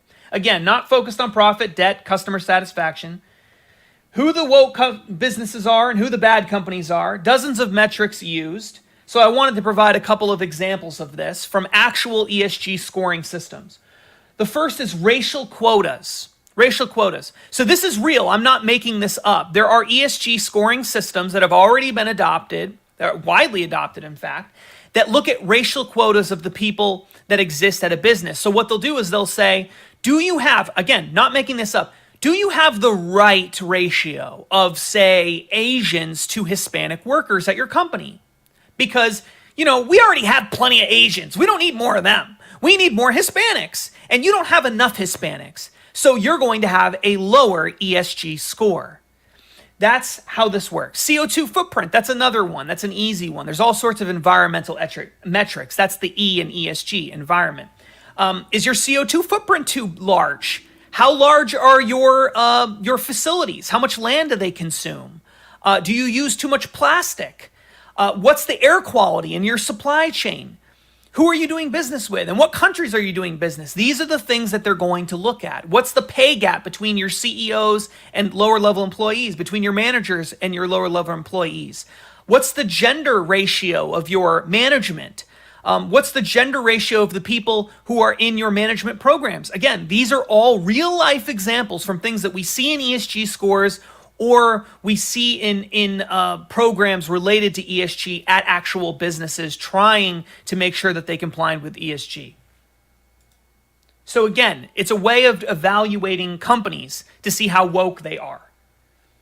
Now, this is already widely adopted. Now, you might be thinking, well, okay, ESG scores, maybe this is something some companies will sign on to, but are all companies really going to sign on to this ESG thing? Yes. Yes, they are. In fact, more than 80% of businesses here in the United States, and that data is a couple years old, 80% of large businesses in the United States already have ESG scores in place. They already have ESG systems. They've been building this for years and years and years. And that study comes from KPMG, a very well-respected organization that does auditing and other things for businesses. So more than 80% of large corporations in the United States. And earlier this year, because you might be thinking, well, okay, so maybe these large corporations are all going to go along with this, but are smaller businesses or medium-sized businesses, are they really going to create this ESG system and go woke and spend all of this money trying to track ESG scores? Well, Moody's came out with this great, fun, amazing new tool earlier this year that is an algorithm that predicts what your ESG score will be if you're a smaller, medium-sized company, even if you report nothing to them. And that gives financial investors and financial institutions and government bureaucrats and other people a way of looking at your ESG score if you're a small business or a medium-sized business, even if you're not reporting any ESG data. How do they predict this? How can they create an algorithm like that? Well, they look at the business that you're in. They look at where you're located. They look at the basic publicly available information about you, and they just invent an ESG score for you. This is a real product now being offered by Moody's as of 2021. So even if you don't want an ESG score, you're going to get one. There's no way around it. Remember what Klaus Schwab said. Every country has to participate. Every industry has to participate. Why is this happening? Why are so many banks and corporations agreeing to go along with the Great Reset? Why? Well, there are several reasons, but the first is fear. Fear of government. Now, we've got several examples that kind of prove this. I don't have time to go into the details of all of these, but the first thing that you need to know is that this whole ESG model has been touted for a long time. People have been anticipating that it's going to occur for a while. And out of fear, many businesses have been signing up for it, even though they don't necessarily want to go along with it. And their fears were justified somewhat earlier this year when the European Parliament, which is in the European Union, passed a resolution mandating an ESG system for all large European Union companies, as well as many small businesses in the European Union, but not just for those businesses. It would be an ESG system that is imposed on every company that's in the value chain of those companies. So if you do business with a European Union business that is required to have ESG scores, you're also required to have ESG scores at least for some aspect of your business or to comply with European ESG scores. So businesses believe this is coming no matter what. Whether they want it or not, many businesses believe it's coming, and so they're preparing for it. Doesn't it make sense to be it's better to be on the on the right hand of the devil, right, with the right hand of the devil than it is to be in the devil's path, right? That's the idea. That's the mindset for many of these corporations. So fear is number one. And in the United States, the SEC and the Federal Reserve and others have been building ESG offices as well. Again, I don't have time to get into that. But there are lots of signs here in the United States under the Biden administration that ESG scores could become mandated here in the United States. Number two is greed, right? So first we have fear, now we have greed. When you want to understand what's going on in the world, you often can figure it out by just following the money. So when we follow the money, what do we find? What we find is that there are lots of investors and banks tied to who have tied their dollars to ESG scores. Okay? Now, the best example of this, and there are many, is Principles of Responsible Investment. Some of you might be familiar with this. This is a group that emerged in 2006 out of an effort at the United Nations specifically focused on sustainable investment. Much of it was focused on climate change. In 2006, this Principles of Responsible Investment group came out. The whole purpose of it was to try to get investors to impose sustainable investment, ESG scores, things like that, on businesses by using their dollars to force companies to move in that direction. And it wasn't just investors, it was also banks and others as well. There were a total of 100 signatories for the Principles of Responsible Investment in 2006. Today, there are more than 3,000, and together they control more than $100 trillion in assets. Trillion with a T. You're not misreading that. It's trillion with a T. $100 trillion in assets, and that data is a little bit old. So these investors have massive amounts of money. And what they're doing is they're going to these large corporations and they're saying, you're going to go along with this. You're going to do this. It's going to happen. And that leads us to number 3. Coercion. Investment management companies are not just suggesting that it's a good idea for companies to go along with this because they could make money off of it. And principles of responsible investment have been very clear that if you go along with this ESG system, you're going to make a whole lot of money. In fact, they have whole presentations on their website talking about all this money you're going to make because government's going to pump all this money and central banks are going to pump all this money into ESG related causes, sustainable investment, fighting climate change, all of this. So if you invest in these causes, you're going to make lots of money. In other words, cronyism. But there's also a level of coercion here too. The investment management companies who are getting filthy rich off of the government printing trillions and trillions of dollars. We're talking about groups like BlackRock, Vanguard, and others. They are heavily invested in ESG-related activities. The Big 10 investment management companies, BlackRock, State Street, Fidelity, and others, control more than $34 trillion in assets. $34 trillion in assets. That's how much they control. By comparison, total consumer spending in 2020 was $12.5 trillion. Total US GDP was less than $21 trillion. Now, I want you to understand this. BlackRock alone has roughly $10 trillion in assets under management. So when people think, why would companies go along with this? They're going to alienate half of their customers. All these conservatives, they don't want these companies going along with these woke causes. They don't want Bank of America and American Airlines getting involved in voter laws in Georgia. Why is Major League Baseball moving its All-Star game from Atlanta, Georgia, where there are lots of minorities, to Colorado, to Denver, Colorado, where there are not as many minorities? It doesn't make any sense over a voting rights law that they say is racist. So you're moving out of a community that'd be more likely to benefit from this? Minorities are more likely to benefit in Atlanta than they are to benefit in Colorado. So you're moving the All-Star game? Why? Why do you even care about voting rights laws? Why is it even relevant to you if you're Major League Baseball? It's all tied into this ESG system. It explains so much of what's going on in the world. It explains why Coca-Cola has all sorts of racial training, critical race theory for their employees. Why would you be teaching employees at Coca-Cola about critical race theory? What does that have to do with selling Coca-Cola products? What does that have to do with Coke Zero? Nothing. It has nothing to do with it. But they're doing it because it's all part of this coercion. These big investment management companies want these businesses to go woke because they think they're going to make lots and lots of money off of it. So they're forcing them to do it. And they control so much money. Again, $34 trillion in assets in just the Big 10 investment management companies, dwarfing consumer spending, that they can buy stocks. They can buy so many stocks, or they already control so many stocks, that they can actually force boards at these major corporations to go along with what they want.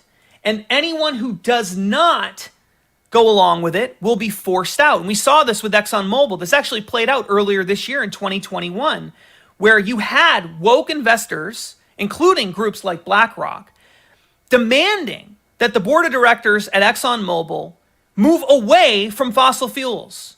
It's ExxonMobil, and they want them to move away from fossil fuels as part of this ESG movement.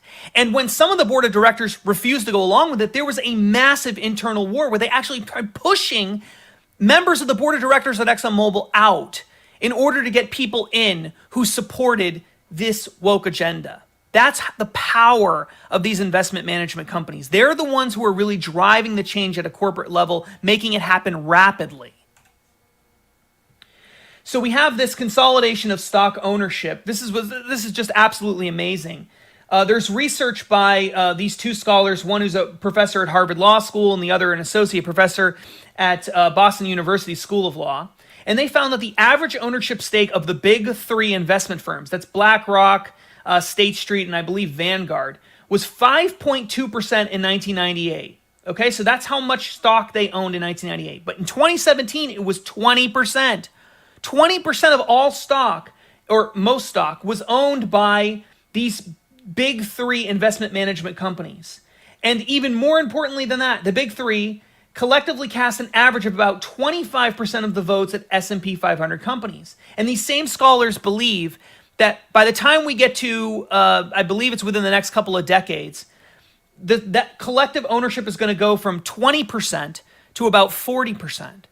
So what's happening is there's a consolidation of ownership of stock from these investment management companies. They take in money from other people, and then they buy stock with that, and then they use stock ownership to control these companies. And there's no way around it. If you're the corporation, of course you're going to go along with it. Why are you going to fight these people? These people actually own the stock. Why do they want this? Why do these big investment management companies want this? Again, because they believe they're going to keep making lots of money off of it. They're dependent off of huge, massive amounts of money printing, off of certain regulatory changes and things like that have been going on. They're dependent on keeping government happy and keeping the cash flowing in from central banks. That's what these investment management companies want. And they know that government and central banks and others want this big, massive, great reset, ESG scores and all of that. So investment management companies are the strong arm in all of this that are forcing these corporations to go along with it. At least the corporations that are not going along with it willingly. And of course, there are plenty that want to go along with it for their own selfish reasons. The second part of this coercion is the central banks and the private banks. I just alluded to that a little bit, but there's actually more to it than just saying that the central banks and private banks are printing trillions and trillions and trillions of dollars, and these big investment management companies are benefiting off of it. And so and government is using these trillions and trillions of dollars to promote these ESG scores and build Green New Deals and things like that. In addition to all of that, central banks and private banks are openly saying that they're not going to do business with people in the future who are not going along with woke causes, especially as they relate to climate change. Now, I want to read to you something in particular that I found just absolutely astounding. This is a conversation between Klaus Schwab, remember he's the head of the World Economic Forum, and Christine Lagarde, the head of the European Central Bank. Now, the European Central Bank is like the Fed for the European Union. 19 nations use the euro, and the European Central Bank is in charge of managing all of that. During the interview, Schwab asked Lagarde about the role that central banks should have in society, especially when dealing with things like climate change. And Lagarde responded firmly, stating that central banks should use their power to alter society and change policy directly. Again, this is all part of the Great Reset. Christine Lagarde, big supporter of the Great Reset.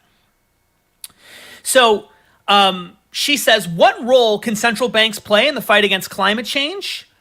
And that's a highly controversial issue. She's responding to Klaus Schwab asking that question. There are some traditional thinkers, who believe that central banks should altogether stay out of the business and exclusively concentrate on inflation and price stability. Yep, that's right. That's what central banks are supposed to do. She says, I strongly disagree with that myself. At the European Central Bank, we now have wrapped up and concluded our strategy review, which was the first one in 17 years. So they don't do this very often. This is all part of the Great Reset. And I was blessed to have an entire governing council unanimously agree that the fight against climate change should be one of the considerations that we take when we determine monetary policy. So at least the European Central Bank is of the view that climate change is an important component in order to decide on monetary policy. So then, after acknowledging that central banks like our own should get involved in addressing these policy problems, Christine Lagarde admits that people are going to have to suffer and sacrifice under this emerging economic model that involves the central bank getting involved in things like climate change so that they can fight climate change. And she goes, and that takes me to your second question.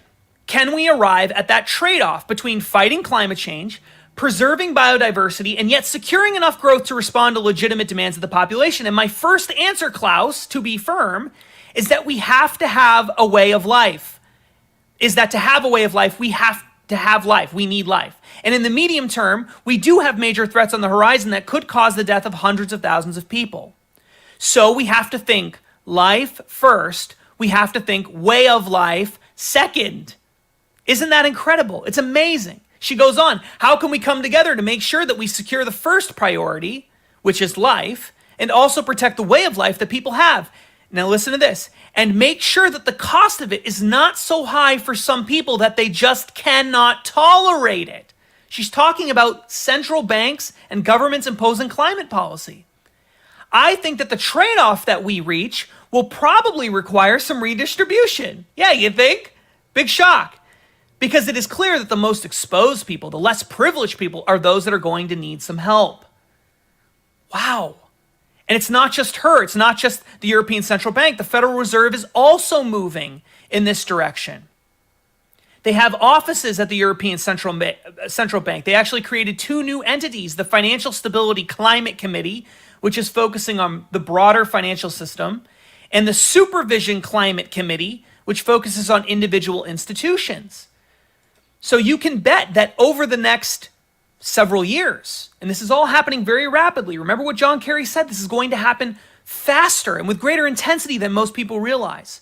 You're going to see the Federal Reserve promote these policies, push these policies as well. We're seeing banks, all of the largest banks in the United States, or many of the largest banks in the United States, have already said that they're going to phase out fossil fuels from all of their businesses, their business model, from all of their portfolios over the next couple of decades.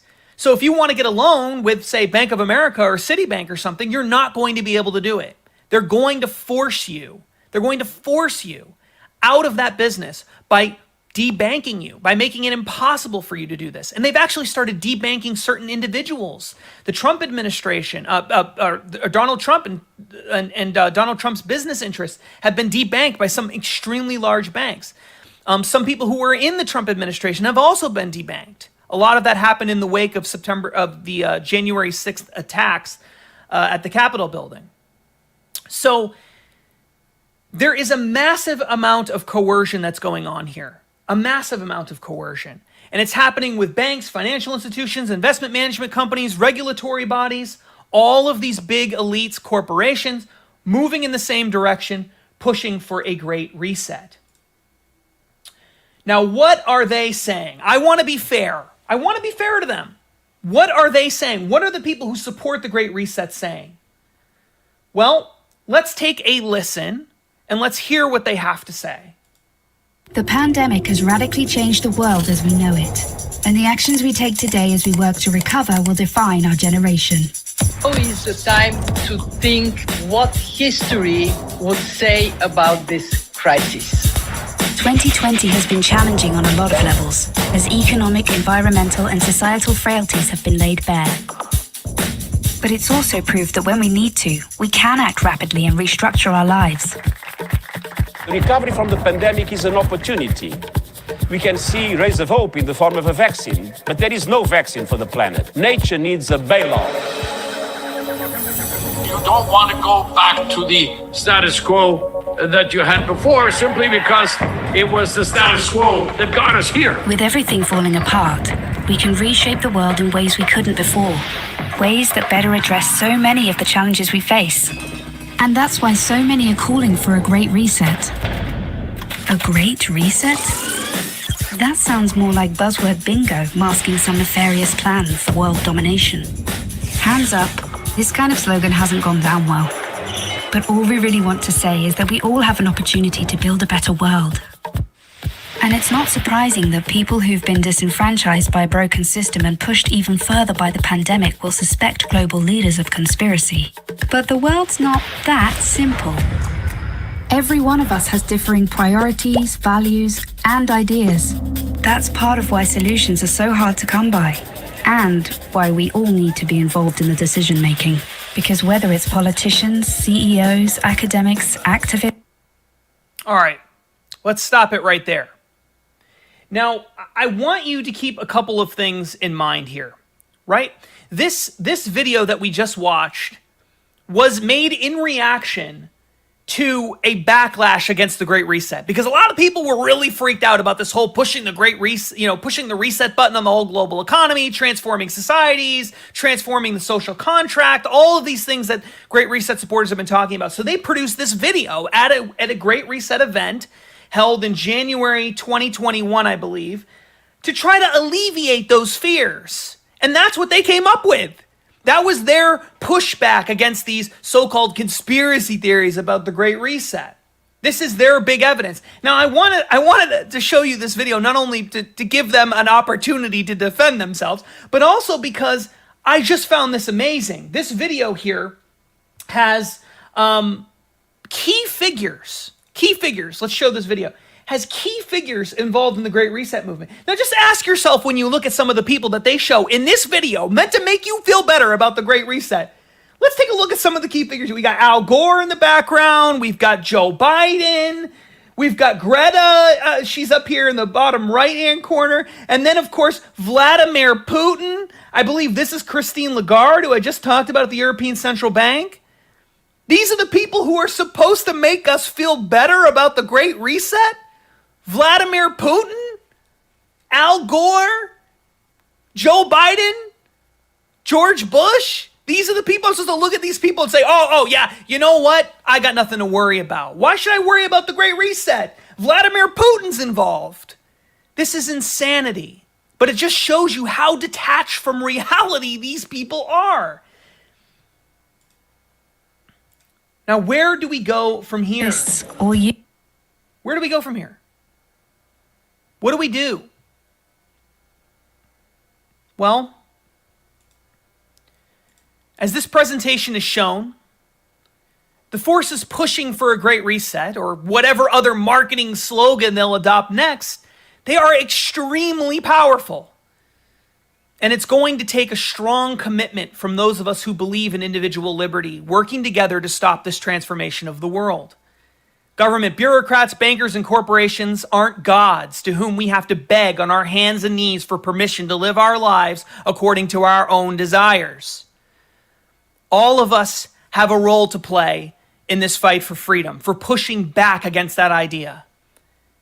At the Heartland Institute, Donald Kendall and I, in the Stopping Socialism Center, have been conducting groundbreaking research about the reset and working closely with media companies for more than a year and a half. And about 12 months ago, Donald and I started writing a book about the Great Reset with nationally syndicated radio host and owner of Blaze Media, Glenn Beck. Glenn and I actually wrote the America We Remember passage that I read at the start of this presentation for our book about the Great Reset, which I'm happy to report finally is scheduled for publication in just a few months in January 2022. In addition to co-authoring a book about the reset with me, Glenn Beck and his research staff have devoted hundreds of hours of time in additional research, and Glenn has aired numerous in-depth reports about the Great Reset on his radio and television networks. And many other hosts on the Blaze network have done the same thing. Fox News hosts have done Laura Ingraham, Tucker Carlson. They've devoted some time to the Great Reset as well, although probably not as much time as they should. Additionally to all of that, I've spoken about the Great Reset on dozens of radio and television shows, including Tucker Carlson tonight. And the articles and videos I've produced about the reset for Fox News, The Hill, and for a variety of other outlets has been viewed more than 1 million times.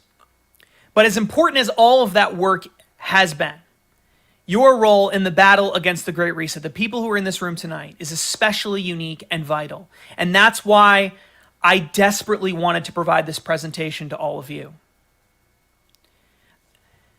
It may sound strange, but whenever I talk about the Great Reset, I'm reminded by the Washington Post completely self-righteous motto, Democracy dies in darkness. I know. It's horrible. As much as I loathe the Washington Post, and I do, I agree that the preservation of a free society does, in fact, require a well-informed public. When people are controlled by lies, by the darkness, they can be manipulated into thinking just about anything, including that the only way to save human life on Earth is to hand over every freedom we have to corporations, banks, BlackRock, government officials, and activist groups. Only the elites can save us. See, the Great Reset's biggest weakness is that it depends on lies, those lies, and especially lies about climate change. The left knows, and the elites know, because this isn't just a left and right thing. The elites know that if enough people believe that climate change is the equivalent of a Texas-sized asteroid hurtling towards the Earth, and that Klaus Schwab and Joe Biden and John Kerry are just the Bruce Willis-like heroes that we need to stop it, then the people of America and Europe will give them anything they want. Literally anything. They know that. People will do anything to stop that looming catastrophe. So, lies matter. Lies about science lead to lies about climate change. They're used to create lies about climate change. And lies about climate change lead to lies about the need for a great reset. And lies about the need for a great reset lead to lies about centralizing power and control.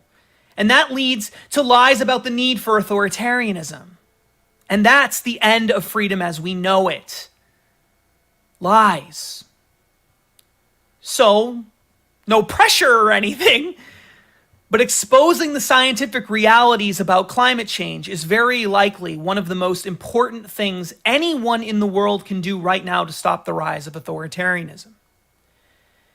So, let's take this opportunity this weekend to do as the Founding Fathers once did, mutually pledge to each other our lives, our fortunes, and our sacred honor, and to recommit ourselves to the truth and to shining a bright light in dark places.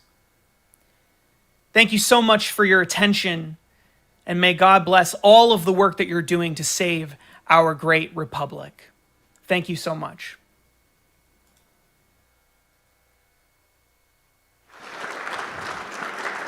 Ladies and gentlemen, please welcome back to the stage Heartland Institute President James Taylor.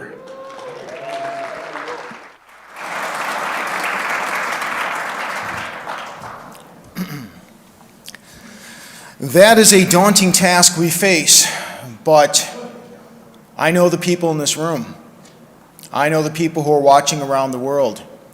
I know the people who may not be in this room and may not be watching right now, but still who love freedom, who constitute the backbone of this country, and will fight hard to keep it. We still live in a democratic republic. We still have the capacity to put into office leaders who will stand up and fight for us against this disillusion of freedom and the advance of authoritarianism. Here at the Heartland Institute, earlier today, throughout the day, we hosted an Emerging Issues Forum for legislators from around the country.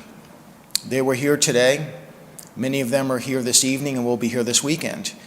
We're educating them on important topics of the day, not just global warming, but every other aspect of our lives for which freedom is so important. We are going to keep fighting that fight. We are never going to give up in that fight. Don't let people discourage you. I know people who say that they are disappointed in the last elections and they're never going to vote again.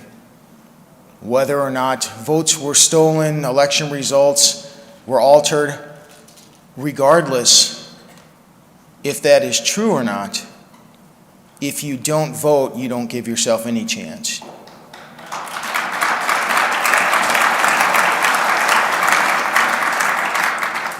The American people are smart. People around the world are smart. We are discerning. We are human beings. We are capable of this. I can tell you, I can predict quite confidently that if we withstand the next 12 months here in this country without major climate change legislation, without major transformations of our economy and society, well, then we're going to be out of the woods for a while, because there's no way that these folks are going to be returned to power. Don't give up. Don't give up. I mentioned earlier about how wonderful it is to see so many old friends, to make new friends, and it's so true. One of our old friends who's not here with us anymore, Bob Carter, miss him greatly. It's been 5 years, can you believe that? Bob's brother-in-law came up to me earlier and asked if he can have a minute up on the stage here. So come on up. Are you in the room with us? There we go.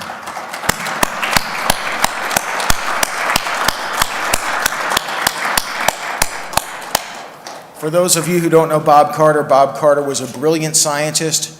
He was one of the founding members of the Non-Governmental International Panel on Climate Change. He fought hard. He didn't stop fighting until the day he passed. And here with a few words. I don't know whether this will work, but I have a 60-second greeting to the conference from Bob's wife, Anne, who many of you have met. It's a little video, so all I'll be able to show or display is the audio. Hello everyone. My sister Helen and Bill, my brother-in-law, who are attending the conference, have offered to pass on my special greetings to you today. And I really want to remember our special Heartland friends, Bob's friends and my friend. And the people I really want to mention are Willie Soon, Mark Morano, Christopher Monkton, lots of other friends, James Taylor, and Patrick Moore, just to name a few. I wish I could be with you today and to share some of the old friendships, but I look forward to listening to some of the talks after the conference. Best wishes and fond memories. Thank you, Jay.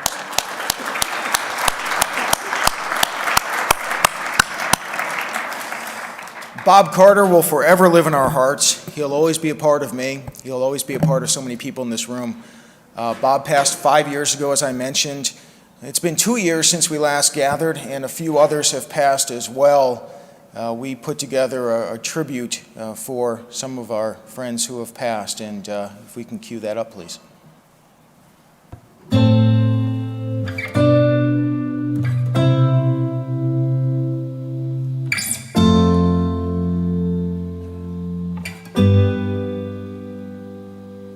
You know, the thing about us NASA guys, when we were right, we knew it. You know, and I look at these climate scientists, they embrace a factor of 3 uncertainty on how much the Earth is going to warm if you double CO2. We don't like that kind of uncertainty. You know, we're going to put people's lives on the line. Just recently, the White House climate report was released, stating sea level will rise from between 20 centimeters and 2 meters by year 2100. Nonsense, my friends. This is something that you will not see, the world that Al Gore and the IPC want to give you. Sorry, folks. This is the world you deserve. It's the world that Axel Murner, Willie Soon, and our group of scientists here want to leave you with. And I want to thank you very much for the privilege. Okay. Tom mentioned 90%. Was 90% of the time since the Ice Age, the Earth was warmer than it is now. Actually, 90% of the time since creation, the Earth was warmer than it is now. A few years ago, I wrote with Fred Singer a book called Unstoppable Global Warming Every 1,500 Years. The Dansgaard-Oeschger climate cycle that moved from global warmings to global coolings in a long, natural pattern. We haven't known why that pattern occurred, but we knew that it did.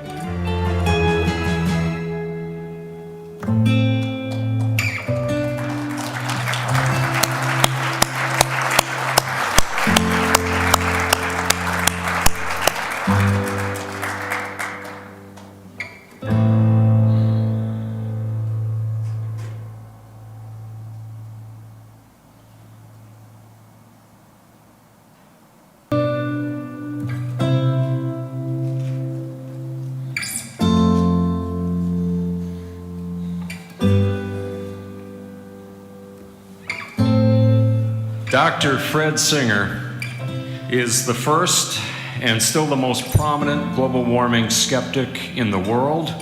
He is one of the most respected scientists in the world. I spent this morning writing down some of the things that were important in my life. He was one of the world's original rocket scientists. The fact that I ran the weather satellite program for the United States, and I think that was the important technical highlight that got me into the climate business. He was writing books on global warming in the 1980s, before most of us realized it was an issue. Because the publication of the NIPCC reports has been one of the highlights of my life. He helped discover the technology and that ultimately led to putting men on the moon. Climate skeptics have the right approach to life and to climate and to everything that goes with it. Thank you very much.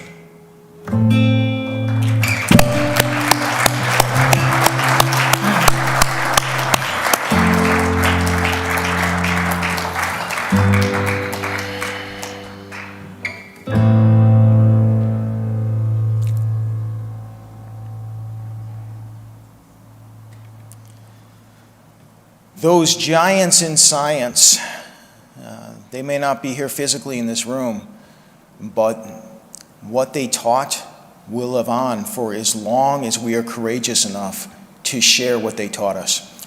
And folks, believe me, if you knew any of those fellows, they would tell you, keep fighting. Keep fighting with energy. Keep fighting with compassion. Don't ever give up. Don't get down. Don't get down when we pass. Keep fighting. That's how we best remember them. That's how we best live out their wishes. And if it takes anything else for us, after my opening remarks, I was quite moved why we should keep fighting. So a hardworking lady here who is attending to us here in this room here, working long hours, I'm sure, working hard, came up to me at the front table. And she said, "You are the most courageous man I've ever met." And I said, "Why is that?" And she said, "For saying what you're saying, for speaking the truth. You have our government trying to destroy this country right now. You've got people around the world that will attack you and that'll do the wrong things and destroy this company or destroy this country." She said, "Don't ever give up. Keep fighting. Don't ever give up." She gave me a big hug and a kiss, and then she went back to doing her job. That just moved me. But as much as she voiced that to me, that is a voice for everybody in this room. It's a voice for everybody watching on video. Don't ever give up. Folks, they want you to quit. They being the environmental left, the climate left. They want you to quit. They want you to get discouraged. They want you to get your tail between your legs. We're not going to do that. We are going to keep fighting, aren't we? We're going to keep fighting.